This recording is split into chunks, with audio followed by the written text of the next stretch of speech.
Hello.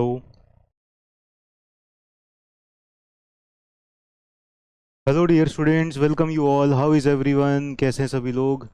Are you able to hear me? आवाज़ आ रही है?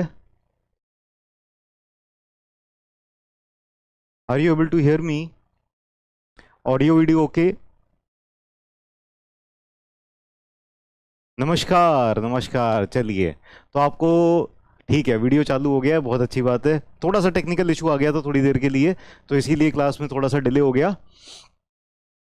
हाँ, तो गेट का रिजल्ट आ गया है। बहुत सारे बच्चों ने गेट एग्ज़ाम लिखा होगा। कैसा रहा? आप लोगों में से किसी बच्चे ने गेट एग्ज़ाम लिखा था? डीडीए जेई एग्ज़ाम पटना से कौन देने जा रहा है, मुझे क्या पता। ऐसे ऐसे सवाल पूछते हो तुम लोग। चलो, तो गेट एग्जाम में कैसी रैंक आ रही है? किस तरह की परफॉर्मेंस रहा? कुछ अच्छा परफॉर्मेंस हुआ इस बार? Good evening Saurabh Pandey.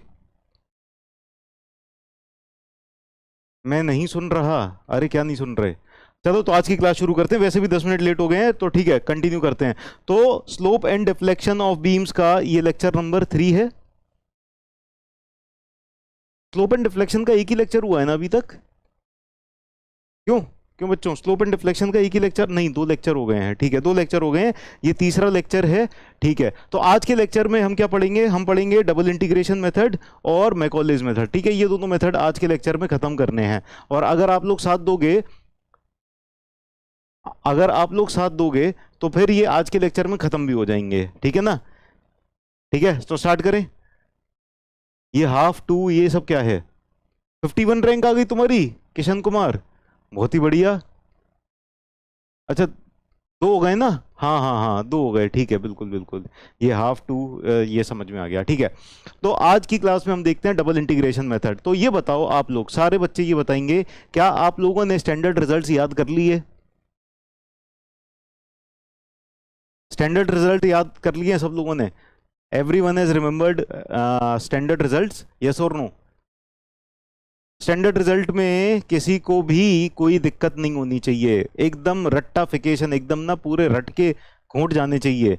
और ये वाला जो चैप्टर है ना, स्लोप एंड डिफ्लेक्शन मेथड, ये बहुत ही ज़्यादा इंपॉर्टेंट चैप्टर है। इसके अंदर ना बहुत सारे क्वेश्चंस पूछे जाते हैं और सारे के सारे स्टैंडर्ड रिजल्ट से ही आते हैं। हर कोई स्टैंडर्ड रिजल्ट को फॉलो करता है। ठीक है, जो भी क्वेश्चंस आते हैं स्टैंडर्ड रिजल्ट पे, ज़्यादातर क्वेश्चंस जो हैं वो ईजी आते हैं और कुछ कुछ क्वेश्चंस थोड़े से टफ आ जाते हैं। जैसे कल की क्लास में हमने काफ़ी सारे इजी क्वेश्चन किए थे, सीधे सीधे फॉर्मूला पूछ लिया, सीधे सीधे मतलब कुछ भी, है ना। पर कुछ क्वेश्चंस होते हैं जो काफ़ी रियल में टफ आते हैं, थोड़े से टफ क्वेश्चंस भी आते हैं। तो टफ क्वेश्चंस भी हमने देखे थे, गेट लेवल के भी क्वेश्चंस देखे थे, तो वो वाले भी कभी कभी आ जाते हैं। तो जैसे मैंने एक यूपीपीएससी एई का क्वेश्चन दिखाया था, थोड़ा सा टफ साइड में ही कहूँगा मैं उसको, है ना। रिवीजन करा दीजिए। देखो, फॉर्मूले सीधे सीधे रटने हैं, है ना। फॉर्मूले क्या रटने हैं? कैंटिलीवर बीम के ऊपर पॉइंट लोड लग रहा है यहाँ पर। ठीक है, स्लोप कितना हो जाएगा? यहाँ पर स्लोप हो जाएगा PL² अपॉन 2EI। डिफ्लेक्शन कितना हो जाएगा? PL³ अपॉन 3EI, है ना। ऐसे अगर मैं पूरा का पूरा रिवीजन कराऊंगा तो कोई मतलब नहीं है ना, सीधे फॉर्मूला रटने वाला ही चीज था, कोई कॉन्सेप्ट तो था नहीं जिसको मैं याद कराऊं। ठीक है, और 2 मिनट में हो भी नहीं पाएगा रिवीजन, इसीलिए हम आगे चलते हैं। ठीक है, आप लोग किताब पढ़ के, सारे किताब खोल के, अपने नोट्स खोल के सारे फॉर्मूले देख लेना, हो गया रिवीजन। ठीक है, आगे चलते हैं। हाँ, याद कर, बिल्कुल सही बात है। ये वाले फॉर्मूले आप बार बार भूलोगे, इनके ऊपर क्वेश्चंस करते रहोगे ना, खूब सारे क्वेश्चंस कर लोगे। और क्वेश्चन एक बार नहीं, 3 4 बार कर लो, याद हो जाएंगे फॉर्मूले, है ना। चलिए आगे चलते हैं। अब आज देखते हैं हम डबल इंटीग्रेशन मेथड। तो देखो, कल जो स्टैंडर्ड रिजल्ट्स हमने याद किए थे ना, स्टैंडर्ड रिजल्ट, वो रिजल्ट आए कैसे? इतना स्लोप आया क्यों? कैसे आ गया इतना स्लोप? कैसे आ गया इतना deflection? How we got to know कि ये यहाँ पर इतना स्लोप आ रहा है? फॉर्मूले लिख लिए हमने, फॉर्मूले याद कर लिए, क्योंकि सबसे इंपॉर्टेंट वो फॉर्मूले ही हैं। अभी हम देखेंगे कुछ मेथड्स जिनकी हेल्प से हम ये सारे रिजल्ट्स निकालते हैं। ठीक है ना। ईआई का मतलब क्या है? ईआई का मतलब है फ्लेक्सुरल रिजिडिटी। ठीक है, ईआई का मतलब है फ्लेक्सुरल रिजिडिटी। ठीक, अब डबल इंटीग्रेशन मेथड पे चलते हैं। डबल इंटीग्रेशन मेथड एक ऐसा मेथड है जिसकी हेल्प से हम बीम के अंदर किसी भी पॉइंट पर स्लोप या डिफ्लेक्शन कैलकुलेट कर सकते थे। देखो, स्टैंडर्ड रिजल्ट में क्या था कि आप किसी एक लोकेशन पर ही बता पाते हो, है ना। स्टैंडर्ड रिजल्ट में क्या होता है कि जैसे अगर यूडीएल एक्ट कर रहा है, तो मुझे पता है कि इस जगह पर, इस लोकेशन पर कितना डिफ्लेक्शन होगा, कितना स्लोप होगा, ये मुझे इस लोकेशन पर पता है, एंड पॉइंट पर। लेकिन अगर मुझसे पूछ लिया जाए कि इस लोकेशन पर कितना होगा, इस लोकेशन पर कितना होगा, इस लोकेशन पर कितना होगा, किसी भी लोकेशन पर पूछ लिया जाए, तो स्टैंडर्ड रिजल्ट से नहीं बता पाएंगे ना, है ना। तो हमको क्या चाहिए, कुछ मेथड चाहिए। तो जो स्टैंडर्ड रिजल्ट्स भी आए हैं ना, वो इन्हीं सारे मेथड्स की हेल्प से ही आए हैं, इन्हीं सारे मेथड्स की हेल्प से ही आए हैं। तो ये सारे के सारे मेथड जरा स्टडी करते हैं, ये सारे के सारे मेथड देखते हैं क्या है। तो सबसे पहला है डबल इंटीग्रेशन मेथड। तो डबल इंटीग्रेशन मेथड के अंदर ना कुछ सारे के सारे आप पॉइंट्स लिखो। अच्छा देखो, एग्जाम में ऑब्जेक्टिव में जो आएगा ना, इस मेथड से सॉल्व करने को तो नहीं दे सकता। क्यों? अगर उसने दे दिया कि ना इस बीम के ऊपर, ध्यान देना, इस बीम के ऊपर पॉइंट लोड लग रहा है और इस पॉइंट लोड की वजह से एंड पर डिफ्लेक्शन निकालो यूजिंग डबल इंटीग्रेशन मेथड, आप क्या करोगे, स्टैंडर्ड रिजल्ट से लिख दोगे, फॉर्मूला सीधे टिक करके आगे बढ़ जाओगे। अब एग्जामिनर को क्या पता आपने डबल इंटीग्रेशन मेथड यूज किया था कि नहीं किया था, है कि नहीं। तो इसीलिए ऑब्जेक्टिव में ये मेथड नहीं आएगा, अगर आया तो कन्वेंशनल में आएगा, ठीक है। दूसरी बात, ऑब्जेक्टिव के लिए क्यों पढ़ना चाहिए, ये ऑब्जेक्टिव के लिए इसलिए पढ़ना चाहिए क्योंकि थ्योरेटिकल क्वेश्चन पूछ सकता है कि डबल इंटीग्रेशन मेथड किस तरह के बीम के लिए यूज कर सकते हैं, है ना। मैकॉलेज मेथड या स्ट्रेन एनर्जी मेथड या मोमेंट एरिया मेथड, ये किस तरह के स्ट्रक्चर्स के लिए यूज कर सकते हैं, बीम प्रिज्मेटिक होनी चाहिए क्या, ऐसे इस तरह के थ्योरेटिकल क्वेश्चंस पूछे जा सकते हैं, ठीक है। समझ में आई बात। तो हम यहां पर ना ज्यादा न्यूमेरिकल पे फोकस नहीं करेंगे, एक आध न्यूमेरिकल कर लेंगे अंडरस्टैंडिंग के लिए, लेकिन मेनली यहां पर क्या है, हाँ मेनली मेंस में आ सकता है, बिल्कुल आ सकता है, इसीलिए ना हम एक दो क्वेश्चन ना इस मेथड से सॉल्व कर लेंगे, है ना। एक क्वेश्चन डबल इंटीग्रेशन से कर लेंगे, एक क्वेश्चन हम मैकॉले मेथड से कर लेंगे, सो दैट आपको आइडिया लग जाए। फिर क्वेश्चन प्रैक्टिस करेंगे और देखेंगे, ठीक है। आपका हो तो इस क्वेश्चन प्रैक्टिस के सेशंस, चलो मैं बात करूंगा, देखेंगे, ठीक है। लेकिन मेंस के लिए ना, जैसे जो लोगों का प्री निकल जाएगा ना, तो मेंस के लिए मैं बात करूंगा कि मेंस के लिए ना सेशन अलग से लाएंगे। मेंस 3 मंथ्स में पूरा कवर हो जाएगा, बिल्कुल हो जाएगा। देखो अगर आपने प्री क्लियर कर लिया मतलब आपके कॉन्सेप्ट्स क्लियर है, आपको चीजें याद हैं, ठीक है। फिर मेंस के लिए क्या है, बस थोड़े से वही सारी चीजें आपको थोड़े से बड़े लेवल पर ना बड़े बड़े क्वेश्चन सॉल्व करने हैं बस। वॉइस मिसमैच प्रॉब्लम है, ये कैसे है, अब ये मैं कैसे सोल्व कर सकता हूँ, ठीक है। चलो एक बार को मैं बोलता हूँ, लेकिन मेरे ख्याल से अब वॉइस मिसमैच प्रॉब्लम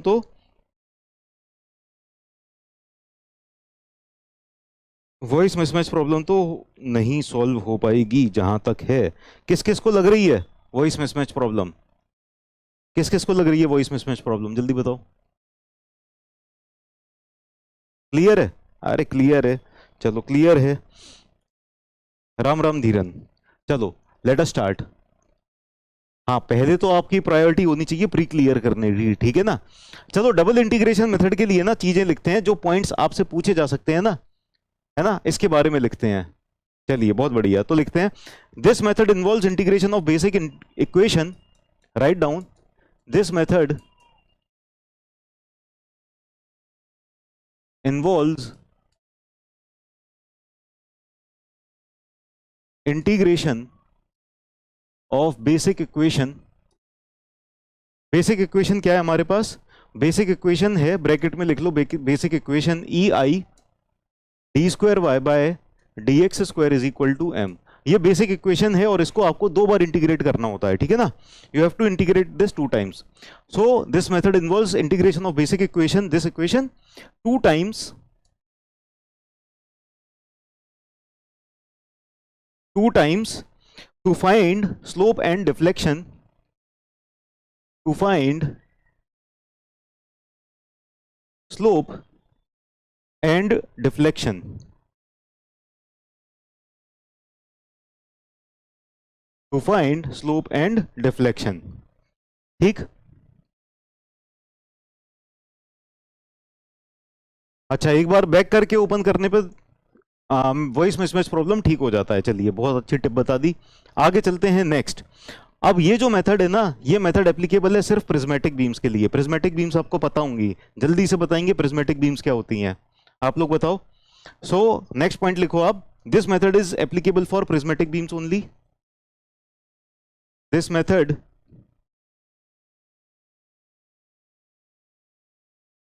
इज, अरे यार ये एक्स्ट्रा एक्स्ट्रा से पॉइंट्स क्यों बन जाते हैं, दिस मेथड इज एप्लीकेबल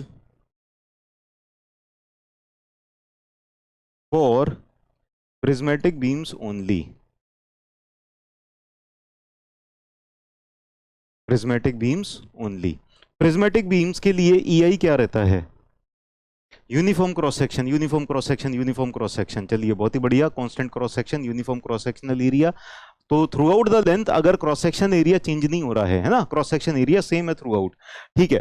तो ये मेथड क्या है, किस तरह की बीम्स के लिए एप्लीकेबल है? प्रिज्मेटिक बीम्स के लिए। तो प्रिज्मेटिक बीम्स के लिए EI क्या होगा? EI will be constant. EI क्या होता है? अभी थोड़ी देर पहले ही किसी ने पूछा था और किसी ने बताया भी था, क्या होता है EI? Flexural rigidity. इसका मतलब क्या होता है? फ्लेक्सुरल रिजिडिटी का मतलब क्या होता है? ये भी हम डिटेल में डिस्कस कर चुके हैं। मैंने जो गाइडलाइंस बताई थी ना पढ़ाई करने की, वो गाइडलाइंस आप लोग फॉलो नहीं कर रहे हैं, इसीलिए इस तरह के डाउट आते हैं। क्योंकि मैंने बताया था कि एक बार लेक्चर देख लिया ना, लाइव भी अटेंड कर लिया आपने, बहुत सारी चीजें आप मिस कर देते हो। दोबारा देखोगे ना तो आप देखोगे कि बहुत सारी चीजें आपने मिस कर दी थी, वो आपको पता चल रही हैं। EI के बारे में, फ्लेक्सुरल रिजिडिटी के बारे में, एक्सियल रिजिडिटी के बारे में, टॉर्सनल रिजिडिटी के बारे में मैं बता चुका हूं क्लास में, ठीक है ना। फ्लेक्सुरल रिजिडिटी का एक बार फिर से मतलब बता देता हूं। फ्लेक्सुरल रिजिडिटी देखो क्या होता है। स्केल कहां गई? स्केल कहां गई? आप लोग यार सामान छुपा देते हो, मेरा मिलता नहीं है।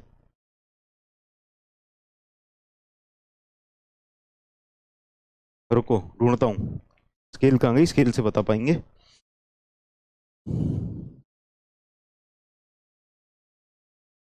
चलो इससे बता देते हैं। देखो फ्लेक्सुरल रिजिडिटी क्या होती है। हाँ, डिफिकल्टी टू बेंड, बिल्कुल सही बात है, मनोहर ने बता दिया, ठीक है।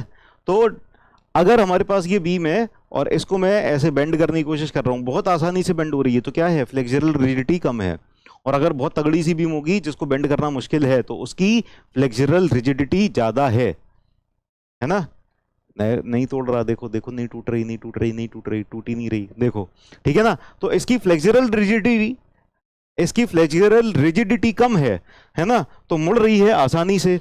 और अगर मुश्किल से मुड़े, ज्यादा दिक्कत आए मोड़ने में, तो मतलब वो ज्यादा रिजिड है, ज्यादा स्ट्रांग है, तो फ्लेक्सुरल रिजिडिटी उसकी ज्यादा है। तो फ्लेक्सुरल रिजिडिटी का मतलब समझ में आ गया, ठीक है।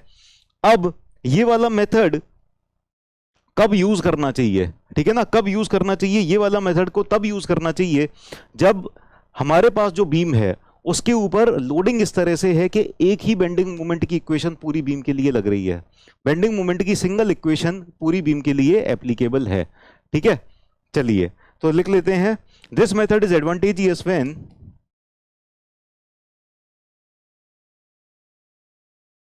This method is advantageous when single bending moment equation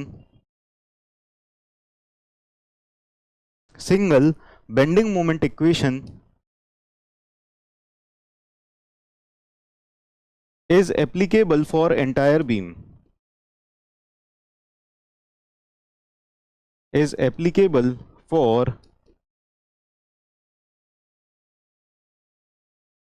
entire beam, पूरी की पूरी बीम के लिए single bending moment equation applicable है, ठीक है। टॉर्सनल रिजिडिटी मतलब ऐसे मरोड़ने में ज्यादा दिक्कत है, तो उसकी टॉर्सनल रिजिडिटी हाई है ना, ऐसे मरोड़ पा रहे हैं आसानी से, तो टॉर्सनल रिजिडिटी कम है। चलो लिख लो इसको, हो जाए तो बता देना, राइट डाउन फास्ट, और जैसे ही हो जाए तो बता देना। हाँ, गेट का रिजल्ट आ गया ना, मेरा सिलेक्शन हो गया। आपका आया क्या?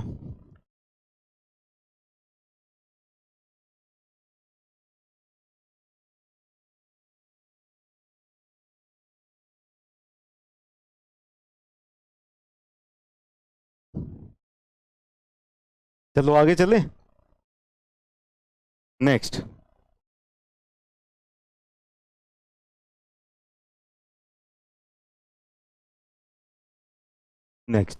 हाँ, तो अब किस तरह के स्ट्रक्चर होंगे, किस तरह की बीम्स होंगी, किस तरह की लोडिंग होंगी जहां पर single bending moment equation applicable है, ठीक है ना। Single bending moment equation applicable है, इस तरह के कौन कौन से बीम्स होंगी, क्या क्या एग्जांपल्स होंगे ये देख लेते हैं। ठीक है, तो हमारे पास क्या क्या एग्जांपल्स होंगे, ये यही कलर ठीक है, ठीक है।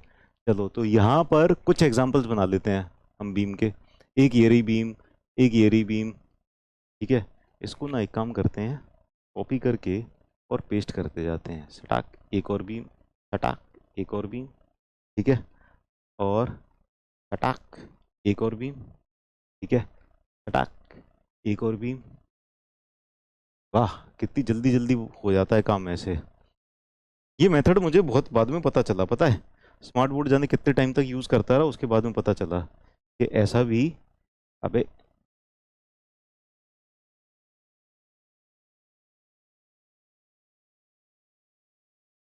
हाँ, ऐसे में नहीं होता, हो तो जाता है। चलो देख लेंगे, कोई एक्स्ट्रा बन गई होगी तो हटा देंगे, देखते हैं कितने एग्जांपल्स हम बना सकते हैं। तो हमारे पास एक बीम है इस तरह से, ये रही, ठीक है ना।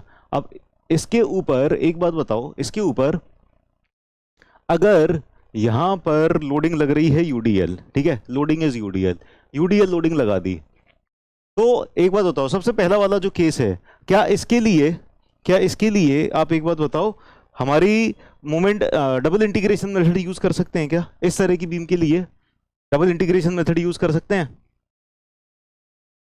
Good evening Priyanshu.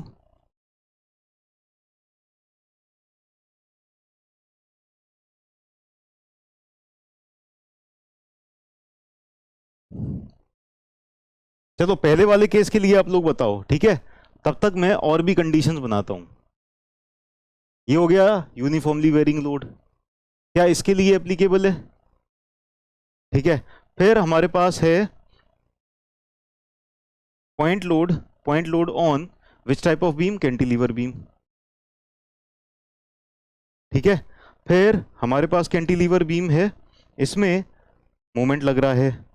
फिर हमारे पास कैंटिलीवर बीम है जिसपे यूडीएल लग रहा है। फिर हमारे पास कैंटिलीवर बीम है,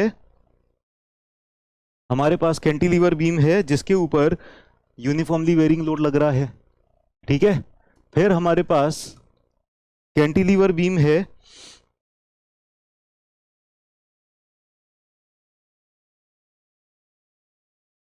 सिंपली सपोर्टेड बीम बना देते हैं, सिंपली सपोर्टेड बीम है जिसपे मोमेंट लग रहा है कहीं बीच में, ठीक है ना। फिर हमारे पास कैंटिलीवर बीम है, या चलो यूडीएल ही बना देते हैं एक और, यूडीएल है, इसके ऊपर बीच में कहीं पॉइंट लोड लग रहा है, ठीक है। फिर हमारे पास कैंटिलीवर बीम है जिसपे अगेन यहां पर बीच में कुछ पॉइंट लोड्स लग रहे हैं, बीच में कुछ पॉइंट लोड्स लग रहे हैं। या फिर हमारे पास कोई कैंटिलीवर बीम है जिसके ऊपर डिसकंटिन्यूअस लोडिंग है,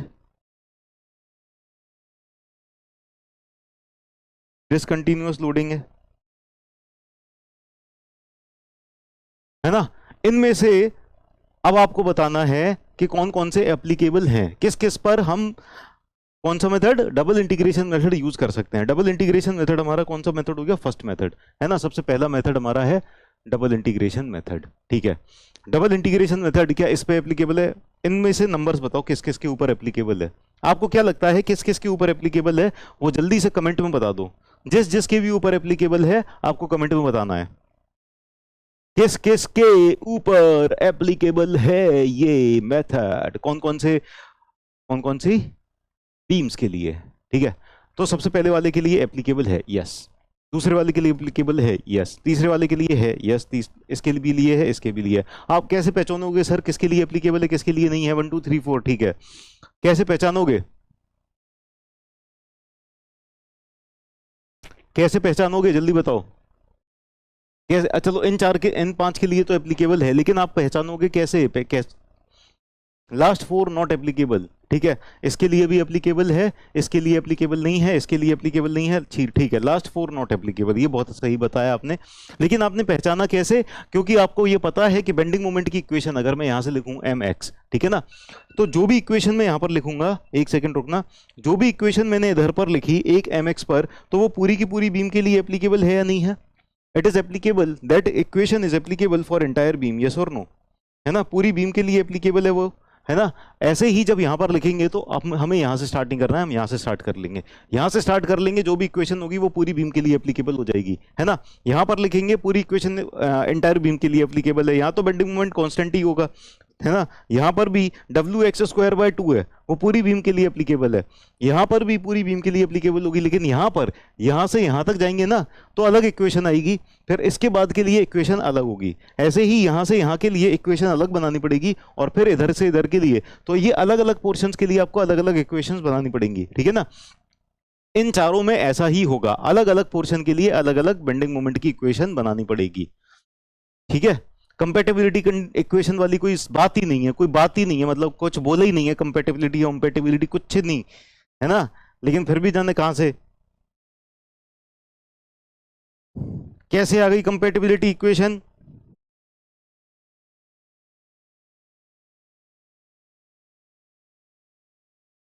चलो तो ये डन है, आगे चलते हैं, आगे कुछ और पॉइंट्स लिखने हैं। Write down, this method is not applicable if there is any discontinuity in the beam. This method is not applicable if there is any discontinuity in beam.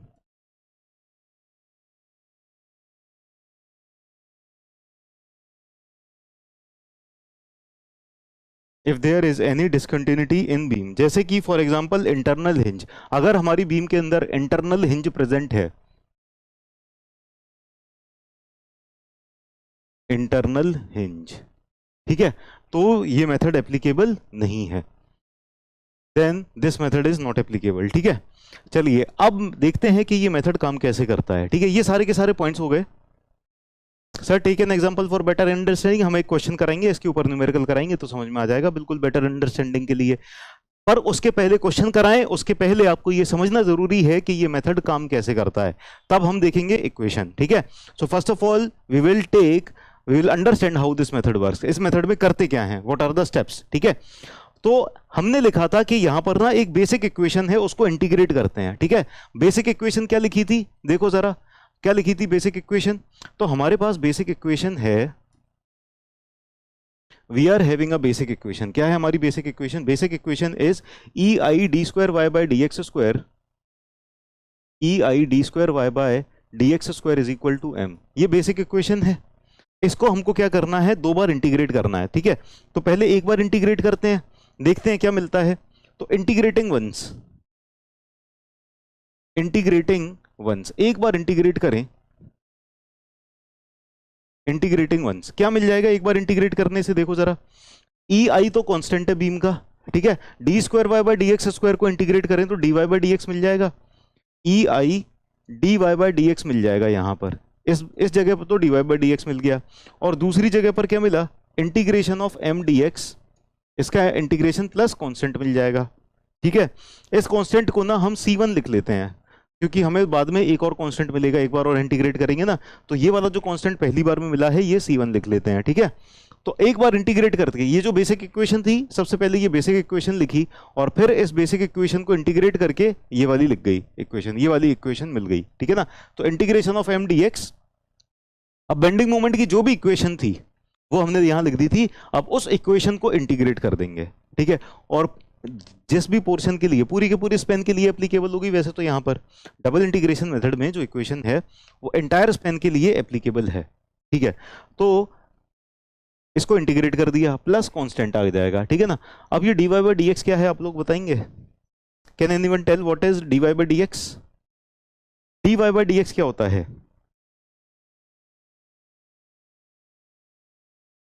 कौन बताएगा dy/dx क्या है।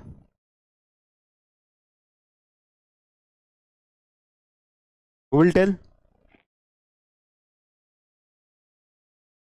dy/dx होता है स्लोप, ठीक है। So this is dy/dx and dy/dx is slope, ये हमारे पास स्लोप हो जाएगा, dy/dx इज स्लोप। तो अगर आपको बीम के अंदर किसी भी जगह पर स्लोप फाइंड करना है, ठीक है, तो ये सारे के सारे केसेस हैं, इन सारे के केस, सारे 6 केसेस में एप्लीकेबल है।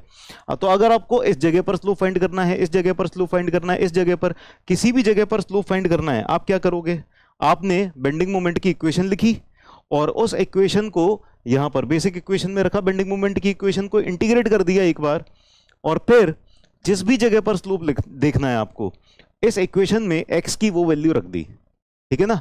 x कितनी दूरी पर आपको स्लोप देखना है, यहां से कितनी दूरी पर स्लोप देखना है, x की वो वैल्यू रख दी यहां पर, और x की वो वैल्यू रखने से आपको dy/dx आप कैलकुलेट कर लोगे, आपको स्लोप मिल जाएगा किसी भी लोकेशन पे, ठीक है ना। तो इसका ये फायदा है। इस इक्वेशन को हम कहते हैं slope equation. This equation is also called as slope equation. तो यहां पर आपको स्लोप की इक्वेशन मिल गई, है ना। इस इक्वेशन की हेल्प से पूरी बीम के अंदर आप कहीं भी स्लोप फाइंड कर सकते हो, ठीक है।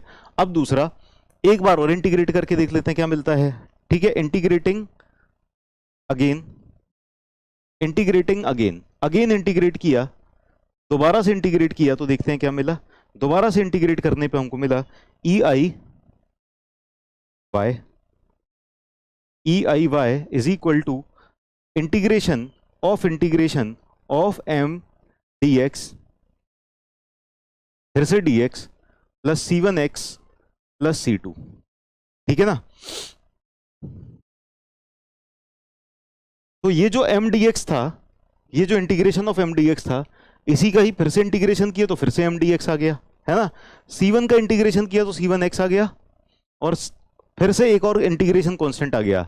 सर इसमें क्या x फ्री एंड से कंसीडर होगा?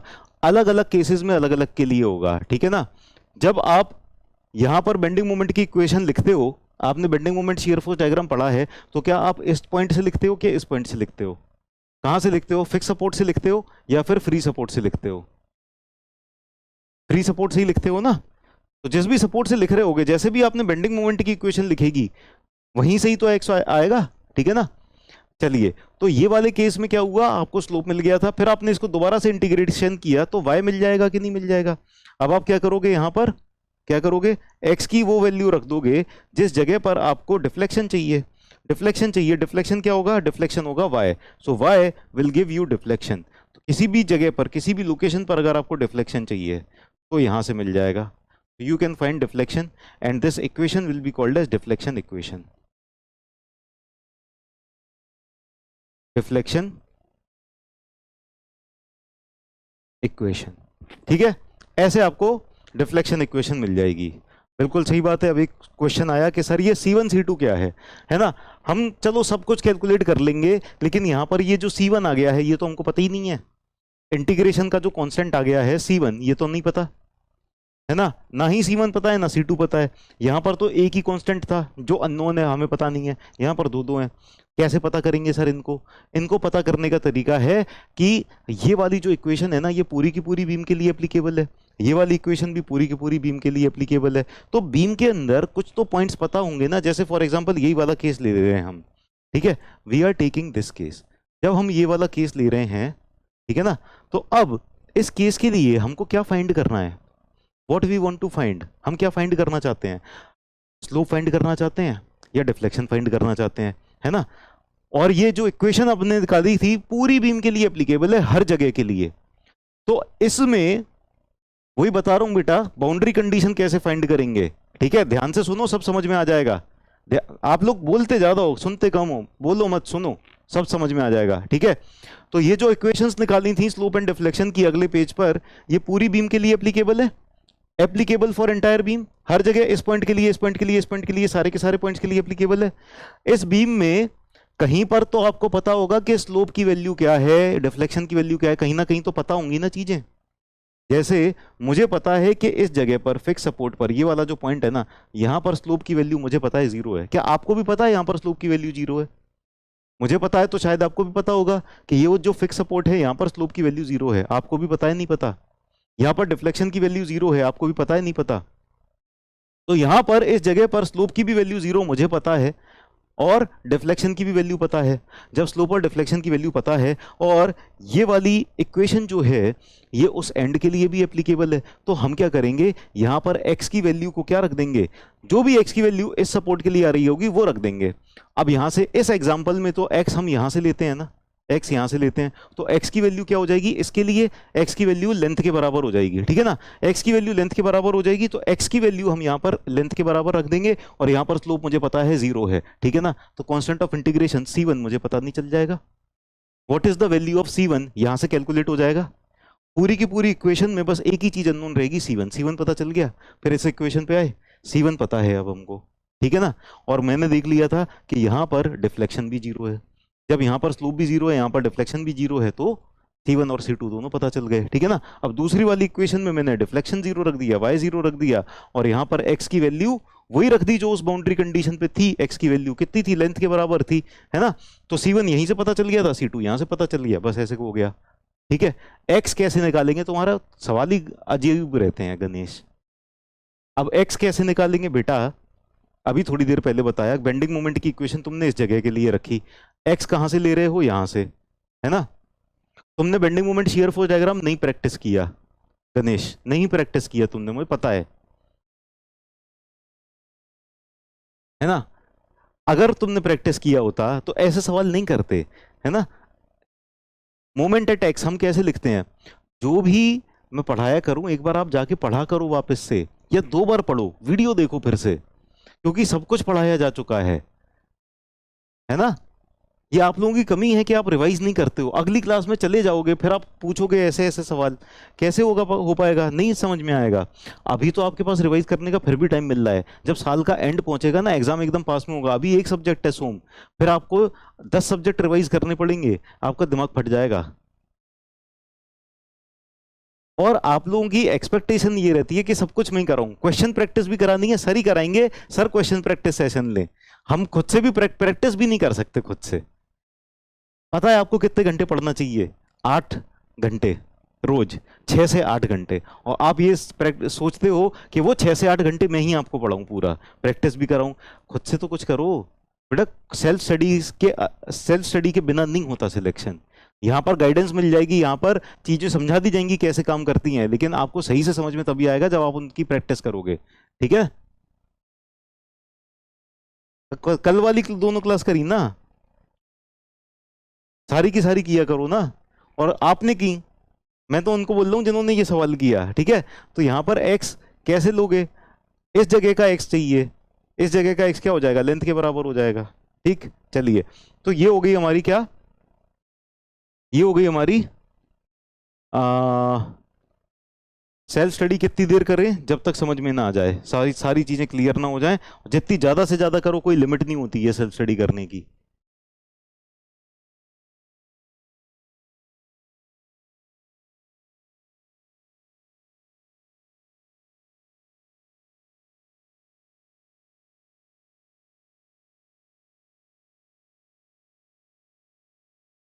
जिंदगी से यही सीखा है, मेहनत करो तो रुकना नहीं, हालात कैसे भी हों किसी के सामने झुकना नहीं, ठीक है। लेकिन आप लोग दोनों चीजों पे ध्यान दिया करो, क्या, एक बात तो पे तो ध्यान दे देते हो कि हालात कैसे भी किसी के सामने झुकना नहीं, चलो वो ठीक है ना, गलत बात के आगे झुकना नहीं। लेकिन ये भी सीखो कि बाकी कुछ भी हो अपनी मेहनत करो और रुको मत, ठीक है ना। आप लोग ये बोलने लगते हो सर कितनी देर पढ़ाई करें, तो जैसे अगर मैं बता दूं कि 15 मिनट पढ़ाई करें, तो आप तो घड़ी में देखते रहोगे, अरे 15 मिनट कब होने वाले हैं, 15 मिनट कब होने वाले हैं, 2 घंटे बोल दिया मैंने, तो 2 घंटे कैसे होने वाले हैं, जब जैसे ही बीते 2 घंटे। तो पढ़ाई को बोझ की तरह ले रहे हो आप, ठीक है ना। पढ़ाई को क्या करो, एंजॉयमेंट की तरह लो। जिस काम को आप एंजॉयमेंट के लिए पढ़ते हो ना, एंजॉयमेंट के लिए करते हो, उसमें बोर नहीं होते, उसके लिए फिर टाइम लिमिट नहीं रहती। मोबाइल चलाने के लिए आपकी कोई टाइम लिमिट नहीं है। आप कभी पूछते हो कि सर कितनी देर मोबाइल चलाएं, तो आप ऐसे चलाते हो कि मोबाइल, अरे यार जैसे तैसे मोबाइल खत्म करो, नहीं ना, ऐसे पढ़ाई के लिए करो। एक बार सेकंड इक्वेशन बता दो, तुमको कुछ समझ में ही नहीं आया है जो भी कुछ बात हुई है, ठीक है ना, इस तरह के सवाल। एक बार सेकंड इक्वेशन बता दो। चलिए आगे चलते हैं। अब यहां से नेक्स्ट पॉइंट लिखो आप, C1 and C2, C1 sorry constants of integration, constants of integration C1 and C2 can be found from boundary conditions, ठीक है।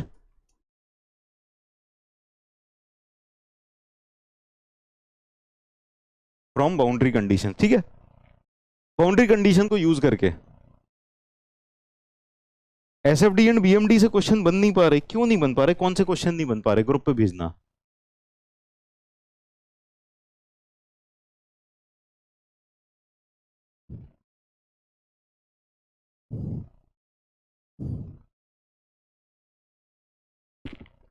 चलो अब देखते हैं साइन कन्वेंशन, ठीक है।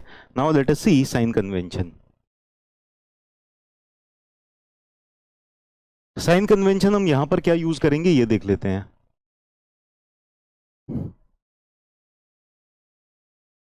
तो सबसे पहले डिफ्लेक्शन का साइन कन्वेंशन देखते हैं।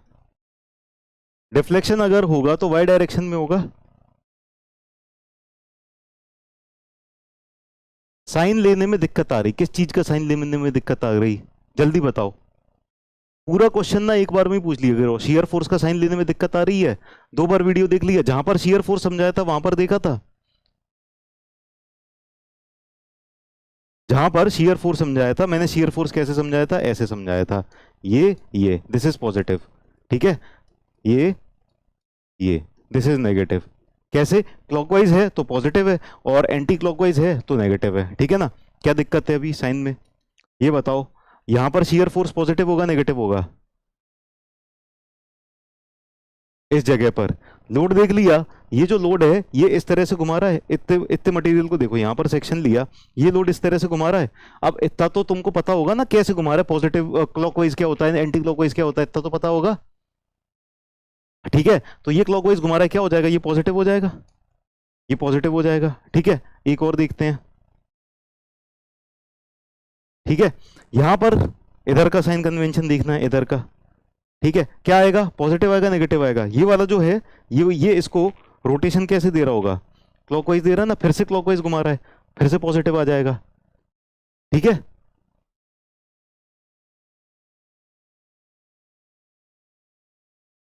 ये बताओ इतनी सी चीज में तुमको क्या दिक्कत आती है? क्लॉकवाइज एंटी क्लॉकवाइज देखने में तुमको कैसे दिक्कत आ जाती है? अब मुझे समझाओ।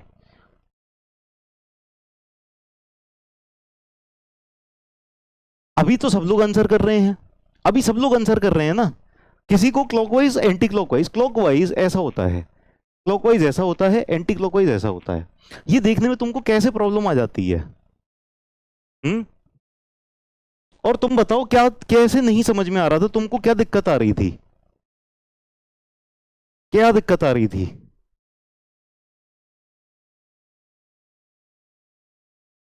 नहीं, साइन कन्वेंशन में तुम लोगों ने 3-4 बार बोल दिया। कई सारे बच्चे कह रहे हैं सर साइन में ही दिक्कत आ रही है।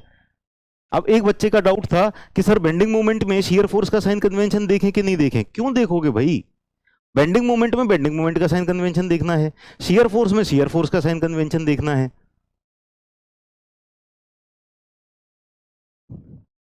सर रिएक्शन एंड मोमेंट में प्रॉब्लम होती है, नहीं निकल पा रहा। चलो तुम क्वेश्चन भेजना, कौन से रिएक्शन में कौन से मोमेंट में तुमको दिक्कत आती है? हम्म। तुम 2-3 बार वीडियो देख चुके हो, या तो तुम झूठ बोलते हो कि 2-3 बार वीडियो देख लिया और साइन समझ में नहीं आ रहा है ना। तुमने साइन समझने की कोशिश ही नहीं की, आराम से इत्मीनान से बैठे ही नहीं और बोल देते हो। मोमेंट ए में फोर्स या बेंडिंग मोमेंट के साइन किसका देखें? मोमेंट लेने में तुम साइन किसका देखोगे? फोर्स का साइन देखोगे कि मोमेंट का साइन देखोगे? मोमेंट का साइन कन्वेंशन नहीं क्लियर कि बेंडिंग मोमेंट के लिए क्या करना है? ये देखना है, मान लो ये फोर्स है, ये फोर्स है। अब आपको एंटी क्लॉकवाइज क्लॉकवाइज नहीं देखना, अब आपको देखना है सैगिंग या होगिंग। जब आप बेंडिंग मोमेंट ले रहे हो तब आप सैगिंग होगिंग देखोगे, ठीक है ना।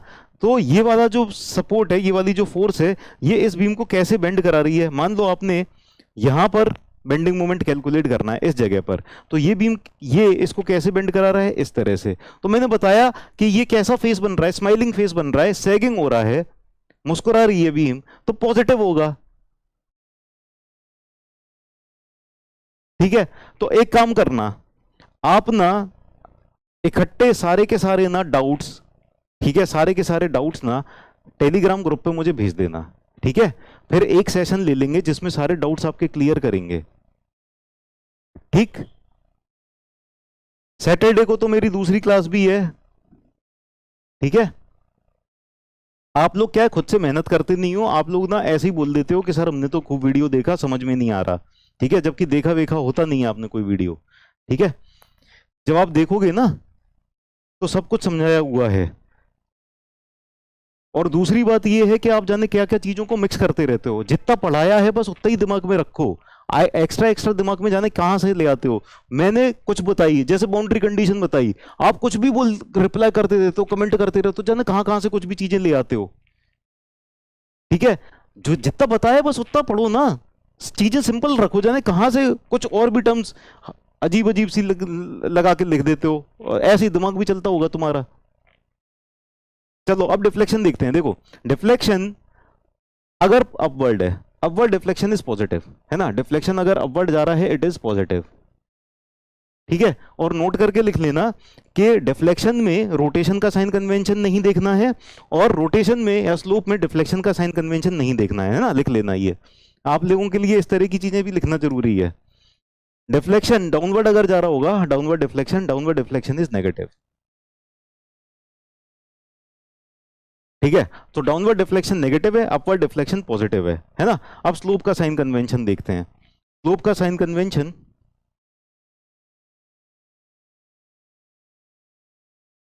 अगर रोटेशन ऐसे हो रहा है, ऐसे में, है ना, ये पॉजिटिव एक्स एक्सिस थी, ये पॉजिटिव एक्स एक्सिस थी, ये पॉजिटिव वाई एक्सिस, ये नेगेटिव एक्स एक्सिस और ये नेगेटिव वाई एक्सिस, ठीक है।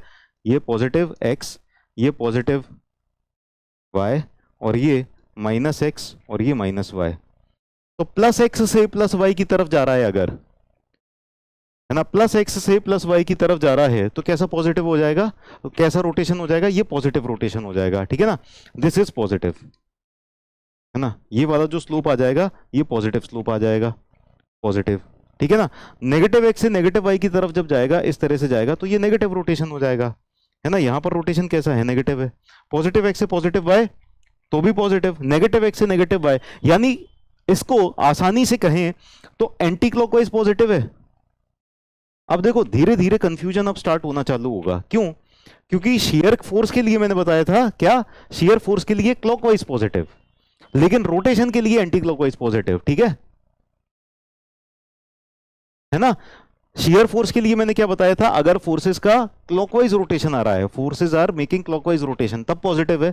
लेकिन यहाँ स्लोप में क्या हो रहा है, रोटेशन में क्या हो रहा है, एंटी क्लॉकवाइज पॉजिटिव है। तो आप उसको ऐसे भी याद रख सकते हो, या फिर इस तरह से ज्यादा आसान रहेगा आपको कि पॉजिटिव एक्स से पॉजिटिव वाई तो पॉजिटिव, है ना, नेगेटिव एक्स से नेगेटिव वाई, यानी आप मल्टीप्लाई वाला रूल इस्तेमाल कर सकते हो, माइनस माइनस दोनों को मल्टीप्लाई कर दिया, रोटेशन पॉजिटिव, अरे ये माइनस कैसे लिख दिया, पॉजिटिव आएगा, रोटेशन आएगा पॉजिटिव। समझ में आई बात।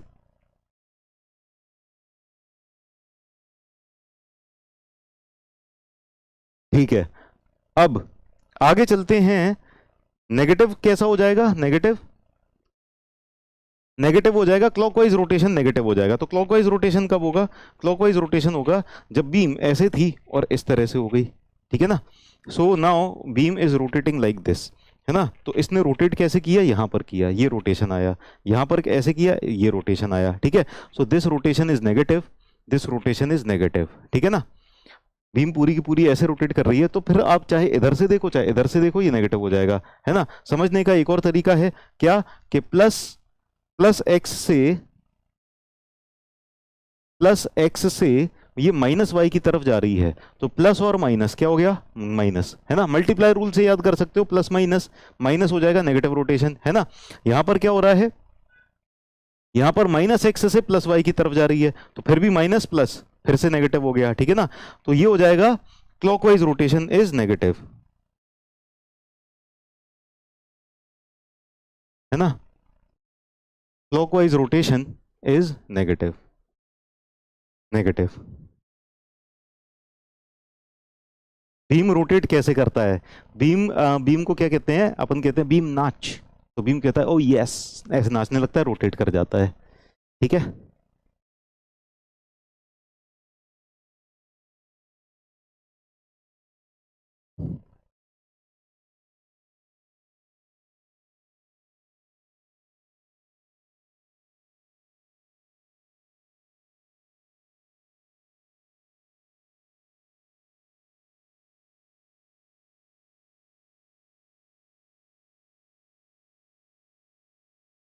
चलो लिख लिया ये।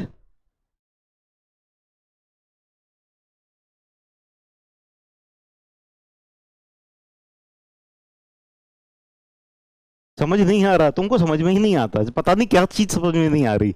ये बताओ क्या समझ में नहीं आ रहा, तुम ये सवाल पूछ लिया करो क्या समझ में नहीं आ रहा। हमारी बात तो बीम भी मानता है, लेकिन आप लोग नहीं मानते, बस बच्चे ही नहीं मानते, बाकी तो सब बात मान लेते हैं। ठीक है, तो सबने लिख लिया। अब एक काम करते हैं, क्वेश्चन कर लेते हैं जल्दी से, ठीक है, ताकि आपको ये मेथड से कुछ क्लैरिटी मिले कि हाँ भैया क्या हो रहा है। ठीक है ना, और आप लोग ना बुद्धू से बन के मत बैठे रहा करो कि अरे पहले से ही दिमाग में बैठाए रहते हो कि समझ में नहीं आ रहा, है ना। सारी चीजें समझने की,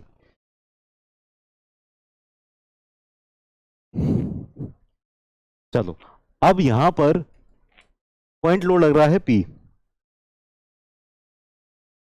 इस पर एमसीक्यूज नहीं आते, मैंने शुरुआत में ही बताया था कि क्वेश्चन कैसे आते हैं मेथड को शुरू करने से पहले ही। ठीक है, हमारे पास ये लोड लग रहा है पी, है ना, इसकी जो लेंथ है, इस बीम की लेंथ है एल। ठीक है ना, लेट अस से दिस पॉइंट इज ए और ये वाला पॉइंट है बी। ठीक है, ये पॉइंट ए हो गया, ये पॉइंट बी हो गया। अब यहां पर क्या करना है, हमको हमको कैलकुलेट करना है क्या, कि पॉइंट बी पर थीटा कितना होगा और पॉइंट बी पर डेल्टा कितना होगा, है ना। यानी यहां पर जो स्लोप आएगा, स्लोप या रोटेशन कह सकते हैं, स्लोप या रोटेशन। ठीक है ना, अब ये बीम रोटेट कैसे करता है, रोटेट ऐसे करता है कि भैया बीम के ऊपर लोड लगा तो बीम ऐसे डिफ्लेक्ट हुआ तो यहां पर रोटेशन आ गया कि नहीं आ गया। पहले ये बीम सीधा था, अब इस पॉइंट पर देखो तो इतना रोटेट हो गया ना, तो ऐसे आता है रोटेशन। ठीक है, चलिए, तो यहां पर ना थीटा बी कैलकुलेट करना है और क्या कैलकुलेट करना है, डेल्टा बी कैलकुलेट करना है। ठीक है ना, तो यहां पर इस जगह पर बीम का जो स्लोप हो गया है वो कितना हो गया है, बीम का जो स्लोप हो गया है यहां पर, स्लोप कह दें या रोटेशन कह दें, कोई दिक्कत है क्या, एक ही तो बात हो गई।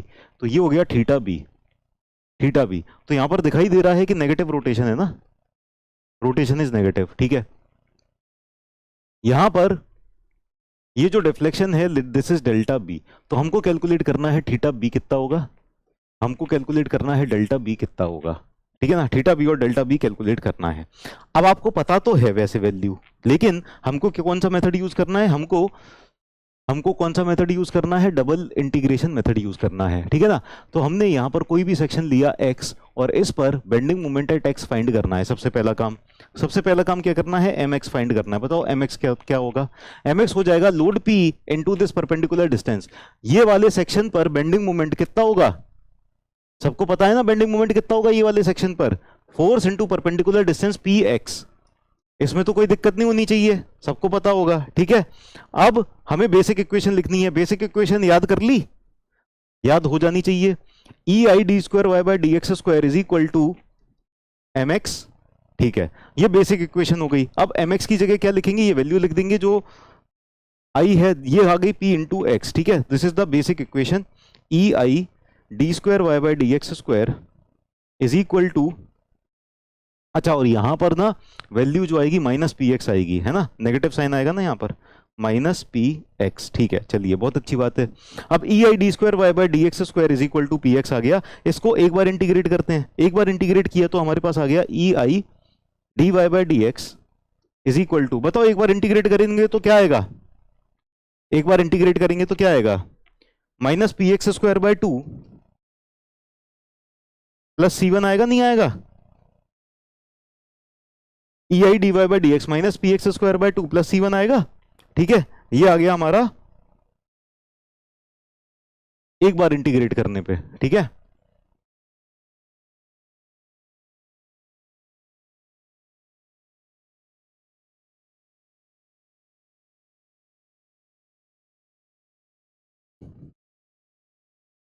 ये आ गया एक बार इंटीग्रेट करने पे।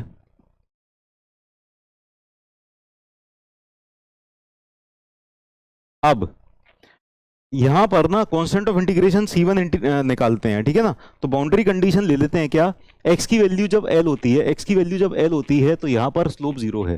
ठीक है, so at x equal to l dy by D X equal to zero, dy by D X equal to zero. ठीक है ना, तो यहां पर हम रख देते हैं E I into zero, E I into zero किसके बराबर आ जाएगा, minus P L square by to minus P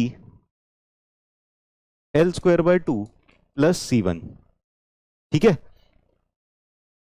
ये आ जाएगा जब x की वैल्यू l रखेंगे तो, x की वैल्यू l रखेंगे तो। ठीक है, अब C1 की वैल्यू कितनी आ गई यहां से, ये आ गई P L square by 2। C1 की वैल्यू आ गई है पी एल स्क्वायर बाय 2। ठीक है, बहुत अच्छी बात है, C1 की वैल्यू मिल गई।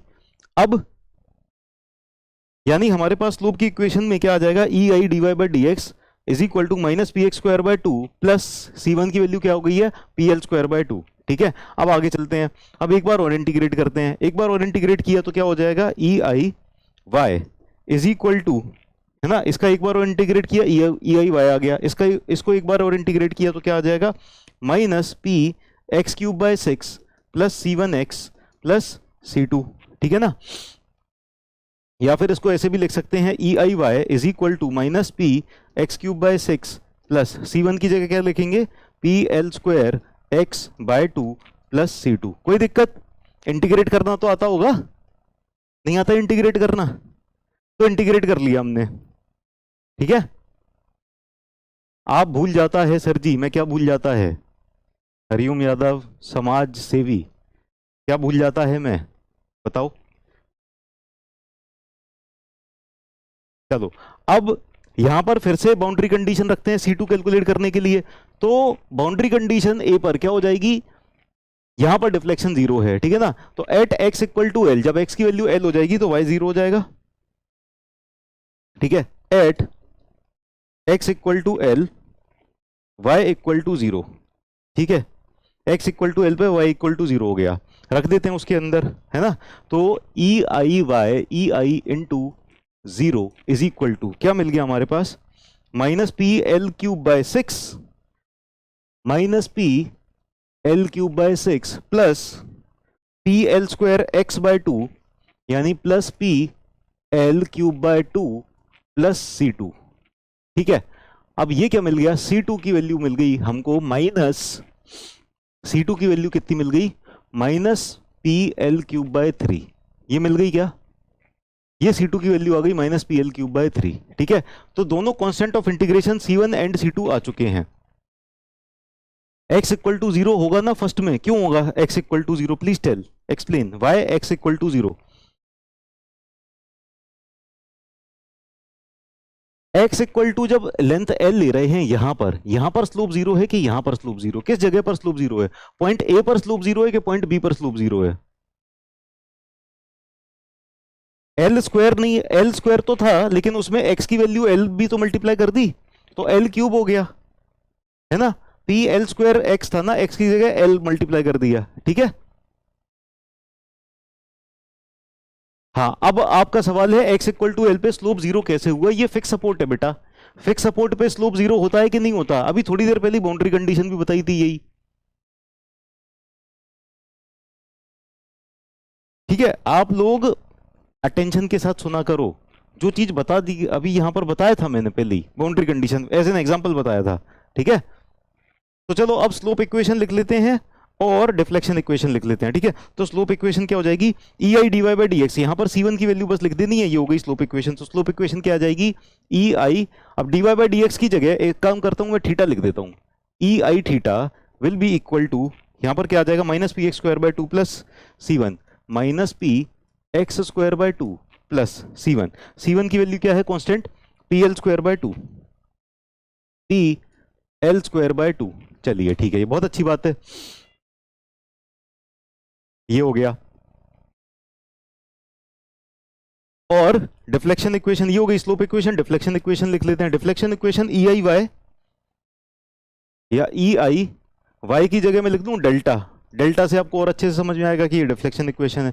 सो E I delta is equal to minus P X cube by 6 minus P X cube by 6 plus P L square by 2 X और minus P L cube by 3 minus P L cube by 3, ये आ गई deflection equation. ठीक है, अब मुझे किसी भी location पर अगर स्लोप और डिफ्लेक्शन कैलकुलेट करना है, मैं इन दो इक्वेशंस की हेल्प से बहुत आराम से कैलकुलेट कर सकता हूं। ठीक है, I can very very very easily calculate slope and deflection from these two equations. ठीक है, इन दोनों इक्वेशंस की हेल्प से स्लोप और डिफ्लेक्शन बड़े आराम से कैलकुलेट कर सकता हूं। ठीक, चलिए, थीटा क्यों लिए? थीटा इसलिए लिए क्योंकि ये स्लोप है, dy by D x slope होता है ना, स्लोप को हम थीटा से रिप्रेजेंट करते हैं ना।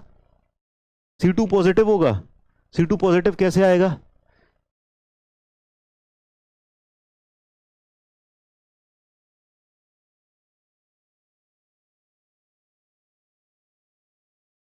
मेरे ख्याल से तो नेगेटिव आ रहा है।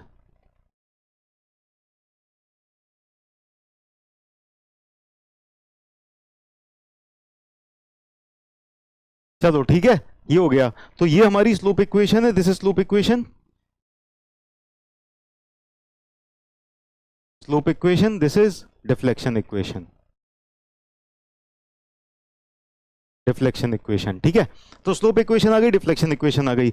अब ये स्लोप इक्वेशन से आप किसी भी पॉइंट पर स्लोप कैलकुलेट कर सकते हो, किसी भी पॉइंट पर स्लोप कैलकुलेट कर सकते हो। डिफ्लेक्शन इक्वेशन से किसी भी पॉइंट पर डिफ्लेक्शन कैलकुलेट कर सकते हो। ठीक है, अब हमको स्लोप कहां कैलकुलेट करना है? हमको स्लोप कैलकुलेट करना है पॉइंट बी पर। तो पॉइंट बी पर स्लोप कितना आएगा? ठीक है, तो slope at point B, for slope at point B, slope at point B के लिए आपको एक्स की वैल्यू कितनी रखनी है? Slope at point B, slope at B, x की वैल्यू कितनी रखोगे बताओ इस स्लोप इक्वेशन में? स्लोप इक्वेशन में एक्स की वैल्यू कितनी रखोगे? मैं तो जीरो रखूंगा, आप लोग पता नहीं क्या रख दो, मुझे तो जीरो रखना है। ठीक है, तो अगर मैं स्लोप इक्वेशन में एक्स की वैल्यू जीरो रख दूं तो ई आई थीटा मेरे पास कितना आ जाएगा? एक्स की वैल्यू यहां पर जीरो रख दी, ये हो गया P L square by to, P L square by to. ठीक है, तो थीटा की वैल्यू मेरे पास आ गई प्लस का P L square upon two E I, plus का P L square upon two E I, ये आ गया मेरे पास। ठीक है, चलिए, तो ये तो मेरे पास स्लोप आ गया, I am getting slope here. ठीक है, ये स्लोप आ गया, स्लोप की टेंशन खत्म, स्लोप आ चुका है। और यही होता है क्या? स्टैंडर्ड रिजल्ट में भी यही लिखा था कि कुछ और लिखा था? बताओ जरा, स्टैंडर्ड रिजल्ट में यही लिखा था। हाँ, स्लोप कैलकुलेट कर लिया, बी पे मुझे डिफ्लेक्शन कैलकुलेट करना है, for deflection at B. Deflection calculate करने के लिए बी पर मुझे क्या करना पड़ेगा? E I delta, E I delta will be equal to, हाँ यहां पर भी मुझे एक्स की वैल्यू जीरो रखनी पड़ेगी, एक्स इक्वल टू जीरो। ठीक है ना, तो ई आई डेल्टा मेरे पास क्या आ जाएगा? माइनस पी, ये वाली तो टर्म जीरो हो गई है, ये हो गई है plus P L cube bye two, हो गई है plus P L cube by two. ठीक है, ये हो गई है minus P L cube by three, minus P L cube by three. तो ये हो जाएगा मेरे पास, एल क्यूब बाय थ्री आ रहा है ये, अरे यहां पर भी तो एक्स, एक्स जीरो है ना, एक्स तो जीरो है यहाँ पर, ये अकेला minus P L cube by three आ जाएगा, ये आ जाएगा minus P L cube by three. ठीक है ना, तो डेल्टा आ गया मेरे पास माइनस का P L cube upon three E I. तो स्लोप मेरा आ रहा है पॉजिटिव और डिफ्लेक्शन आ रहा है नेगेटिव। डिफ्लेक्शन नेगेटिव क्यों आ रहा है? डिफ्लेक्शन नेगेटिव का मतलब ये है कि ये डाउनवर्ड डिफ्लेक्शन हो रहा है, नेगेटिव का मतलब है कि डाउनवर्ड डिफ्लेक्शन। ठीक है, और स्लोप पॉजिटिव का मतलब क्या है? कि ये क्लॉकवाइज है, एंटी क्लॉकवाइज है, एंटी क्लॉकवाइज है, क्लॉकवाइज है।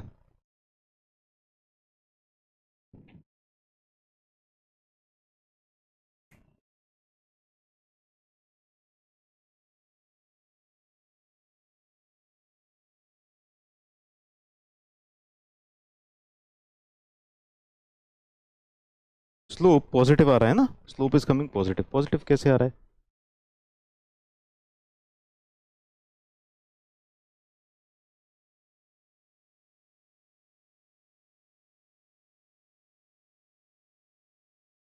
इसमें थोड़ा डाउट है, जो भी है प्लस आ रहा है। ठीक है ना सर, स्लोप साइन पॉजिटिव आया, इसका मतलब साइन कन्वेंशन गलत है? नहीं, साइन कन्वेंशन तो गलत नहीं है, इसमें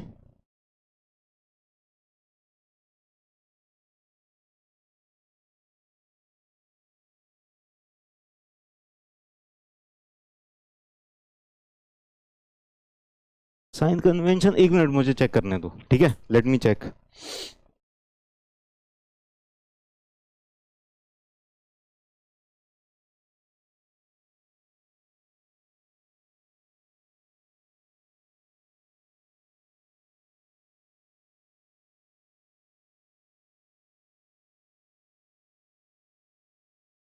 हाँ, एक्चुअली ना साइन कन्वेंशन में देखो एक लोचा है, सही मैं बताऊं साइन कन्वेंशन में क्या लोचा है? साइन कन्वेंशन में लोचा ये है, देखो ये वाला जो साइन कन्वेंशन है ना, ये वाला साइन कन्वेंशन, इस साइन कन्वेंशन में क्या है कि हमने पॉजिटिव एक्स इधर लिया, पॉजिटिव वाई इधर लिया, ठीक है।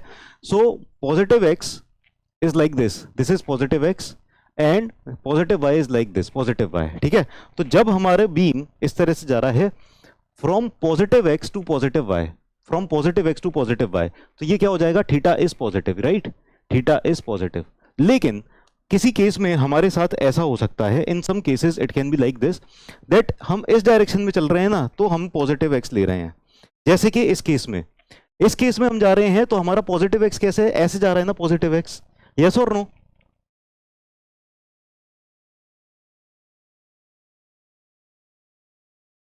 है कि नहीं? तो हमारा जो पॉजिटिव एक्स है इस तरफ जा रहा है, positive x is going like this, we are taking x increasing in this direction, हम एक्स इंक्रीजिंग इस डायरेक्शन में ले रहे हैं, ठीक है ना। तो हमारा पॉजिटिव एक्स इस डायरेक्शन में जा रहा है और पॉजिटिव वाई वैसा का वैसे ही है, प्लस वाई इधर है, ठीक है ना।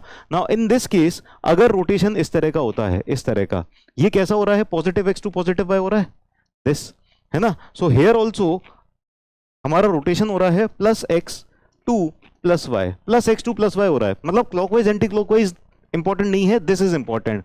तो प्लस और प्लस, तो यहां से क्या हो जाएगा, स्लोप इज पॉजिटिव, यहां पर आ जाएगा स्लोप इज पॉजिटिव, राइट, ठीक है। यहां पर भी प्लस एक्स से प्लस वाई जा रहा है, तो वाई को समझाएं एक बार और, तो हमारा जो x था ना, plus x was like this, and plus y is like this, plus y, y तो ऊपर की तरफ ही है, पॉजिटिव है ना।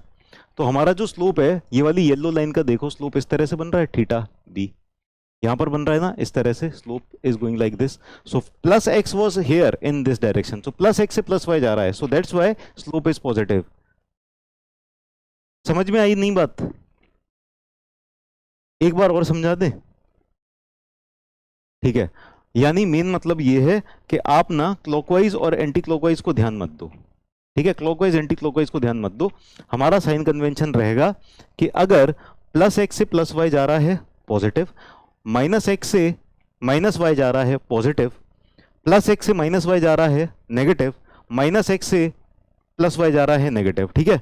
अभी हमारी ये जो बीम थी, इस बीम में हम ओरिजिन इसको ले रहे हैं, है ना। हमने एक्स की शुरुआत कहां से की है बताओ, एक्स की शुरुआत कहां से की है, पॉइंट ए से शुरुआत की है एक्स की, या पॉइंट बी से शुरुआत की है?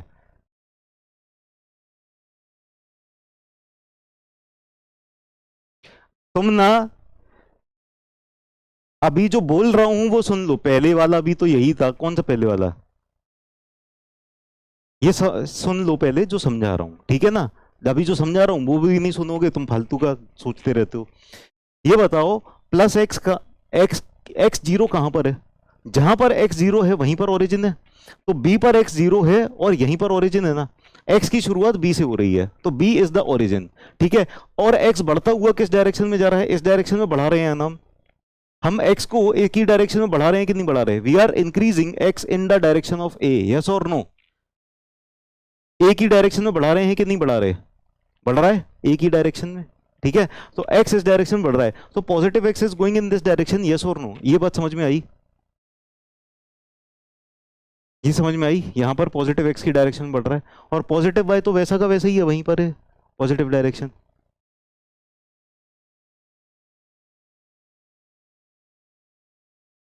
ठीक है। तो जो साइन कन्वेंशन है वो क्या है, प्लस एक्स अगर इस डायरेक्शन में भी हो गया तब भी plus x to plus y वही रहेगा, plus x to plus y हमेशा पॉजिटिव रहेगा। अगर प्लस एक्स इस डायरेक्शन में है और प्लस वाई इस डायरेक्शन में, तब भी plus x to plus y positive रहेगा, ठीक है।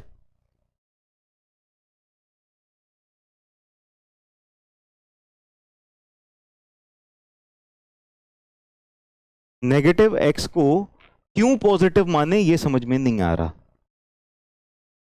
आप जहां से चलना चालू, मतलब ये समझ लो कि जहां से चलना चालू किए वो ओरिजिन, और हम एक्स को बढ़ा रहे हैं ना इस डायरेक्शन में, इस डायरेक्शन में जब जा रहे हैं एक्स इज इंक्रीजिंग या डिक्रीजिंग, इस डायरेक्शन में एक्स बढ़ रहा है कि कम हो रहा है,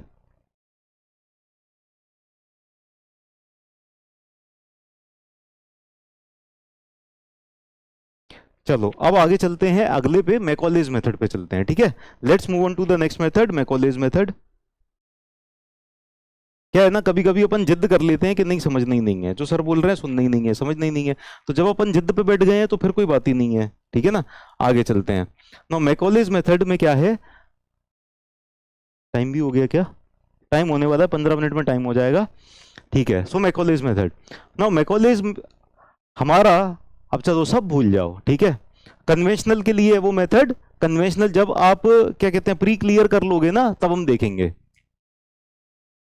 हाँ बिल्कुल सही है, जिस डायरेक्शन में हम आगे बढ़ेंगे ना वो पॉजिटिव डायरेक्शन है, ठीक है। जीरो पर हम खड़े हैं, अगर हम यहां पर बढ़ना चालू कर गए तो वो पॉजिटिव हो गया, हम अगर यहां पर बढ़ना चालू कर गए जीरो से तो ये पॉजिटिव हो गया, ठीक है। बस अब आगे चलते हैं, मैकॉलेज मेथड पर चलते हैं, ठीक है। कन्वेंशनल की बात है, नहीं समझ में आई, कन्वेंशनल भी आएगी तब देखेंगे।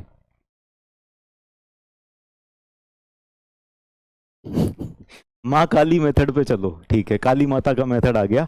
नाउ मैकॉलेज मेथड में सॉरी डबल इंटीग्रेशन मेथड में दिक्कत क्या थी, एक दिक्कत थी, वो दिक्कत ये थी कि जब भी हमारे बेंडिंग मोमेंट की इक्वेशन में ना डिसकंटिन्यूटी आ जाती है तब ये मेथड एप्लीकेबल नहीं है। तो कुछ कुछ ऐसा किया कि हमने ना इस दिक्कत को दूर किया, इस दिक्कत को दूर किया। इस दिक्कत को कैसे दूर किया, इस दिक्कत को दूर करने के लिए मैकॉलेज मेथड ने एक एक दिमाग लगाया, ठीक है। दिमाग क्या लगाया कि उन्होंने बेंडिंग मोमेंट इक्वेशन को इस तरह से लिखा कि हालांकि वो टूटी हुई है बेंडिंग मोमेंट की इक्वेशन, अलग अलग पार्ट के लिए अलग अलग है, लेकिन फिर उन्होंने उसको ऐसे मॉडिफाई किया कि जिस पार्ट के लिए एप्लीकेबल है बस उतना ही पार्ट कंसीडर कर लो, ठीक है। जिस पार्ट के लिए एप्लीकेबल है बस उतना ही पार्ट कंसीडर कर लो, ठीक है ना। जितने पार्ट के लिए एप्लीकेबल है बस उतना ही पार्ट कंसीडर कर लो।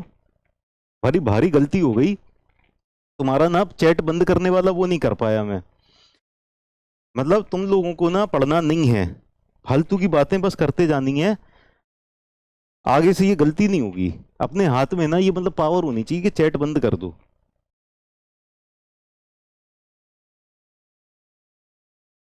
डिसेबल चैट, अब पढ़ो, ठीक है।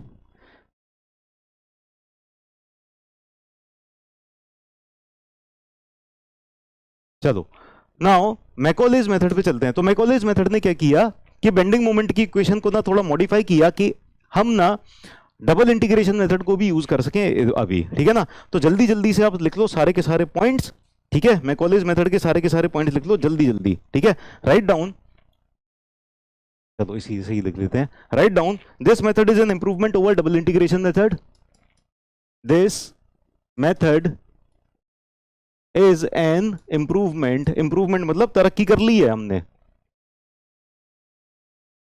This method is an improvement over double integration method, double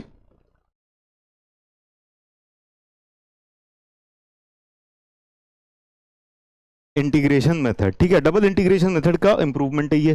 फिर आगे, this method can be used even when bending moment equation is not same for entire beam, this method can be used even when bending moment equation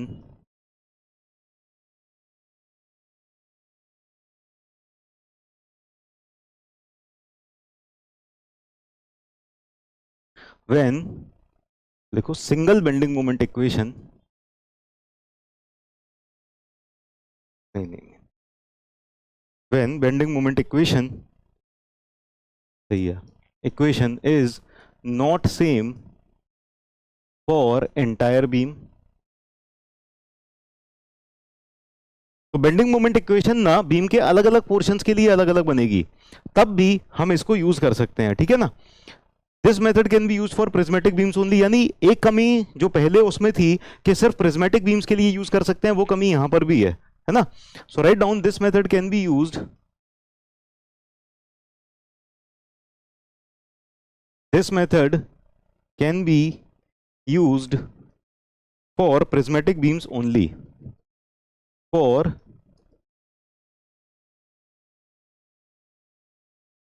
prismatic beams only, सिर्फ prismatic beams के लिए use किया जा सकता है। ई I is equal to constant, ठीक है, ई आई constant है।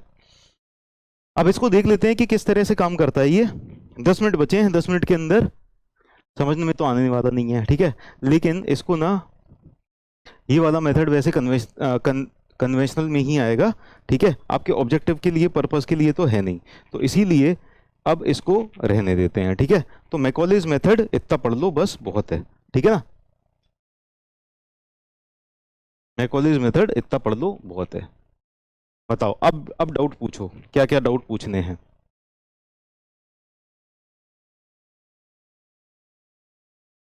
टैब मेरे पास कौन सा है वो जान के क्या करोगे, एग्जाम में तो नहीं आना ये क्वेश्चन। क्वेश्चन करवाएं मैकॉलेज मेथड के ऊपर। सर ब्रेक्स प्लीज, एक सिंपली सपोर्टेड बीम का प्रॉब्लम करा दें, ब्रेक दें सर सिंपली, दोनों में से एक चीज हो पाएगी, सिंपली सपोर्टेड बीम का प्रॉब्लम या ब्रेक, दोनों में से एक चीज हो पाएगी।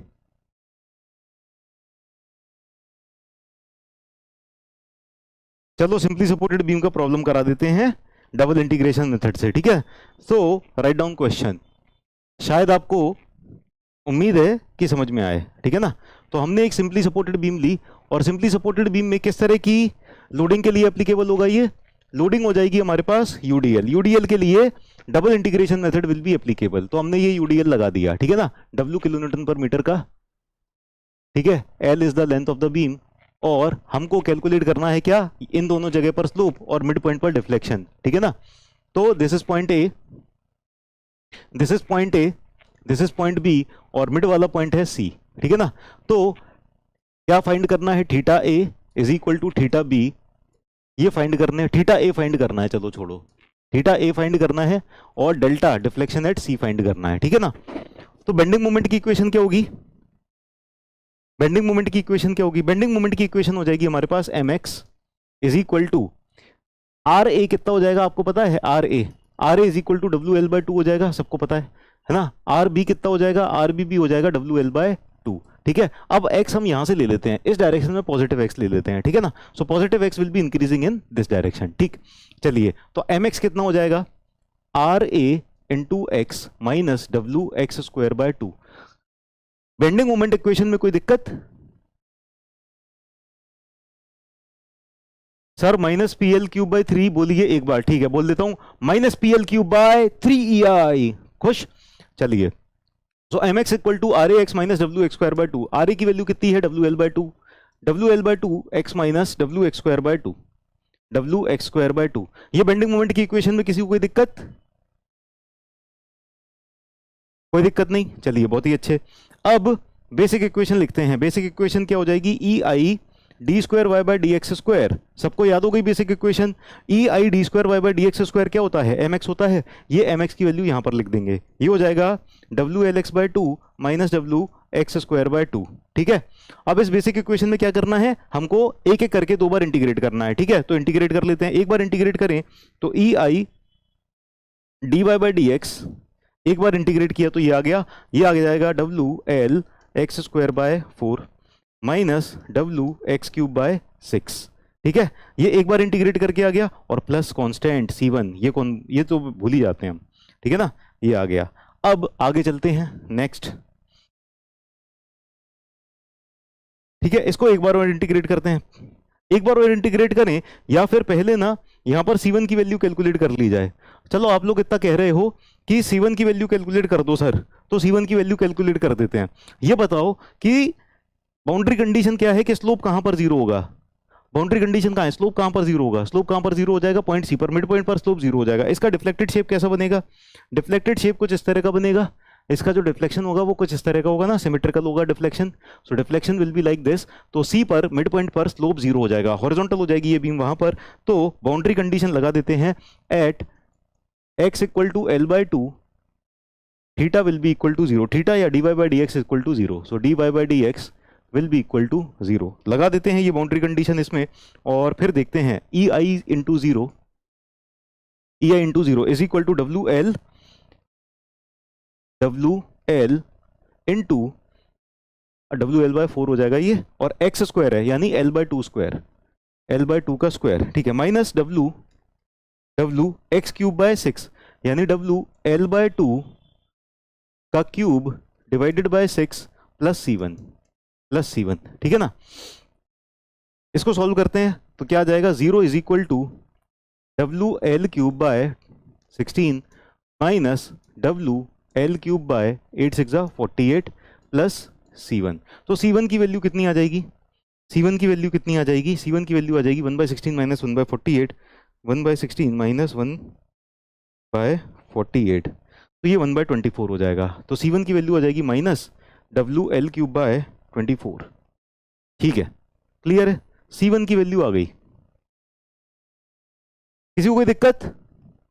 अरे क्या बात है, बच्चों ने पहले से ही सॉल्व कर लिया है, ये ऐसे बच्चे चाहिए मुझे, है ना, ऐसा होना चाहिए, ठीक है ना। तो C1 की वैल्यू आ गई। अब एक काम करें, इस इक्वेशन को एक बार और इंटीग्रेट करते हैं, let us integrate it once more.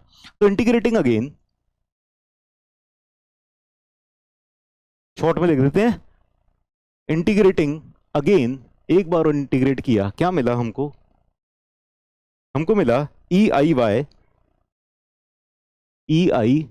Is equal to, यहां पर क्या आ गया, W L X cube by 3 4 12, W L X cube by 12, ठीक है, फिर माइनस डब्ल्यू एक्स की पावर 4 बाय 6 4 24, डब्ल्यू एक्स की पावर 4 बाय 6 4 24, ठीक है, plus C1x plus C2, C1 की value minus W L cube bye 24 minus W L cube bye 24x और plus C2, ठीक है, ये हमारा मिल गया डिफ्लेक्शन इक्वेशन, ठीक है। अब बाउंड्री कंडीशन आपको पता है डिफ्लेक्शन के लिए, डिफ्लेक्शन के लिए बाउंड्री कंडीशन क्या हो जाएगी, आपको पता है कि यहां पर x इक्वल टू 0 है, इस जगह पर डिफ्लेक्शन 0 है, तो x इक्वल टू 0 पर डिफ्लेक्शन 0 हो जाएगा। At x equal to 0 deflection, या y equal to 0, y equal to 0, इन सब में x मल्टीप्लाई हो रहा है, ये सब के सब 0 हो जाएंगे, यानी C2 की वैल्यू कितनी आ जाएगी, यहां से हमको पता चल गया C2 इज इक्वल टू 0। तो यानी ये जो हमारी डिफ्लेक्शन की इक्वेशन है ये आ जाएगी EIY is equal to W L X cube by 12 minus W X की power 4 by 24 minus W L cube X by 24, ये आ गई हमारे पास इक्वेशन। अब आपको डिफ्लेक्शन अगर कैलकुलेट करना है, मैक्सिमम डिफ्लेक्शन, तो मैक्सिमम डिफ्लेक्शन कहां पर होगा, मैक्सिमम डिफ्लेक्शन होगा मिड पॉइंट पर, मैक्सिमम डिफ्लेक्शन मिड पॉइंट पर होगा कि नहीं होगा, मिड पॉइंट पर x की वैल्यू कितनी हो जाएगी, L/2, so at x equal to L/2 y will be equal to delta max. Maximum deflection कहां पर आएगा, मैक्सिमम डिफ्लेक्शन आएगा y is equal to delta max पर, ठीक है ना। तो EI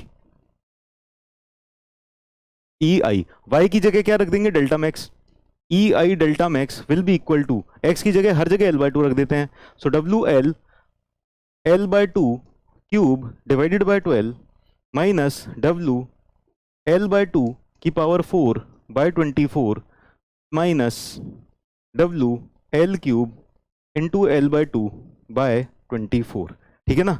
लेट अस कैलकुलेट, तो डब्ल्यू एल की पावर 4 तो आ जाएगा कॉमन, डब्ल्यू एल की पावर 4 आ जाएगा कॉमन, ये 8 इंटू 12,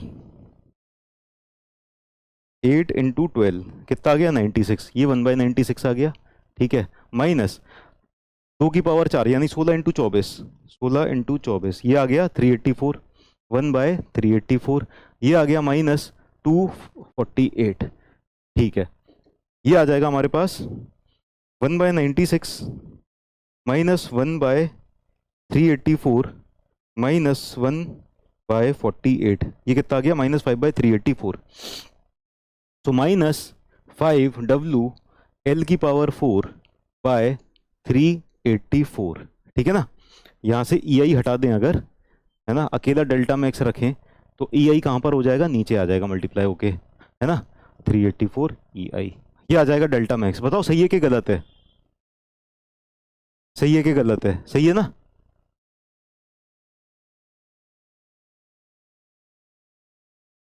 मैकॉले का फॉर्मूला बता दें, मैकॉले का भी वही फॉर्मूला है, सेम फॉर्मूला है, ठीक है ना, बस बेंडिंग मोमेंट इक्वेशन अलग तरीके से लिख लेते हैं, बेंडिंग मोमेंट इक्वेशन अलग तरीके से लिख लेते हैं, ठीक।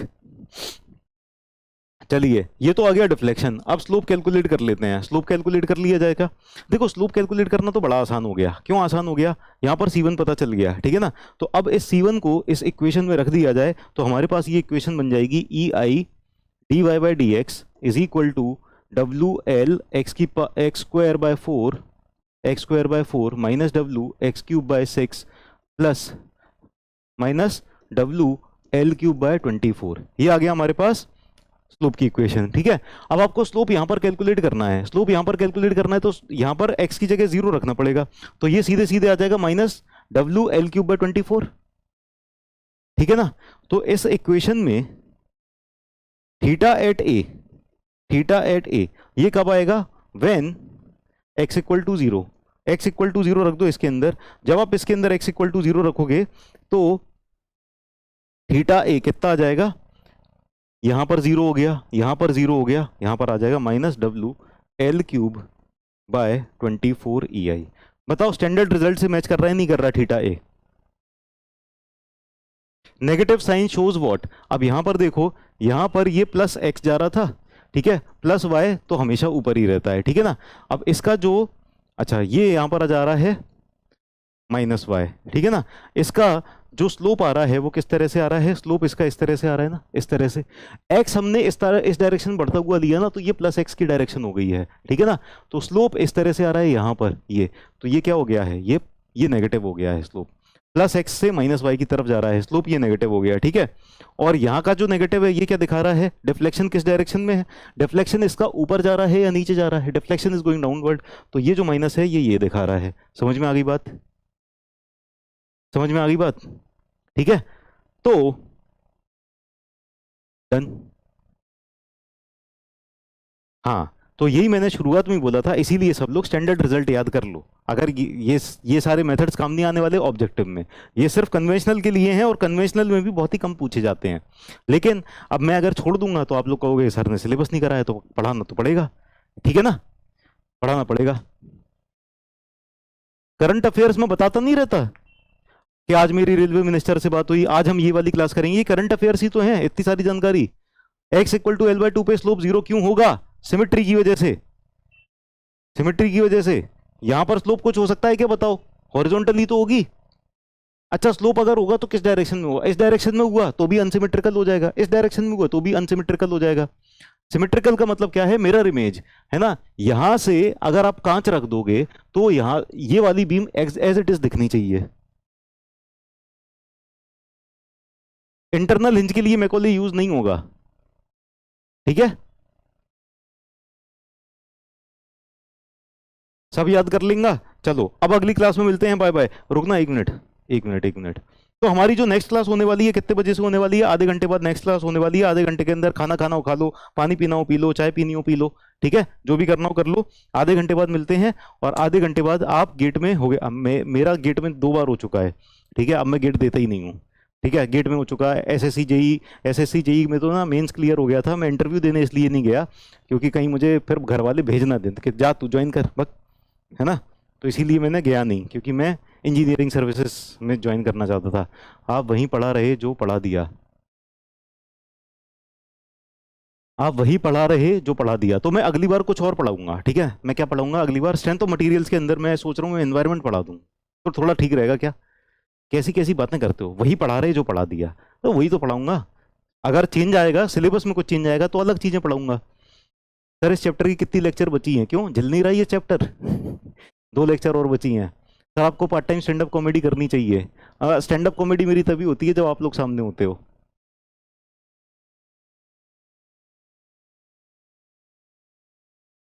अरे इंटरव्यू होता तो है, अरे होता है इंटरव्यू, या शायद पहले होता था। अच्छा, तो हो सकता है शायद मैंने प्री क्वालिफाई किया था, मेंस देने नहीं गया था, कुछ तो ऐसा हुआ था कि मैं गया नहीं था, ठीक है। समथिंग हैपेंड, अब मुझे इतना याद नहीं है। ईएससी में 2 बार रिटर्न क्वालिफाई हो गया था, इंटरव्यू दिया था, इंटरव्यू के बाद मेरा वेट लिस्ट में आ गया था, वेट लिस्ट क्लियर नहीं हुई। बाउंड्री कंडीशन आप सबको पता है। चैप्टर 2 जो था ना, चैप्टर 2 देखो, बाउंड्री कंडीशन चैप्टर 2 में क्या था? चैप्टर 2 में सपोर्ट कंडीशंस जो है ना, वही बाउंड्री कंडीशंस हैं। सपोर्ट कंडीशन है नहीं, ईएसी मैंने ज्वाइन इसलिए नहीं किया कि मेरा ना वेटिंग लिस्ट क्लियर नहीं हो पाई थी। जाकिर खान इतना बुरा दिखता हूँ, कभी तुम जाकिर खान बोलने लग जाते हो यार, कुछ तो मतलब। चलो ठीक है, अभी की क्लास खत्म करते हैं, मिलते हैं फिर अगली क्लास में, ठीक है। अभी दोबारा भी मिलना है, अभी थोड़ा सा ब्रेक है, तो ब्रेक में भी तो पीपीटी वगैरह दोबारा से बनानी पड़ेगी, ठीक है। तो ये क्लास खत्म करते हैं, मिलते हैं अगली क्लास में। See you in the next class, और सेशन ऑफ।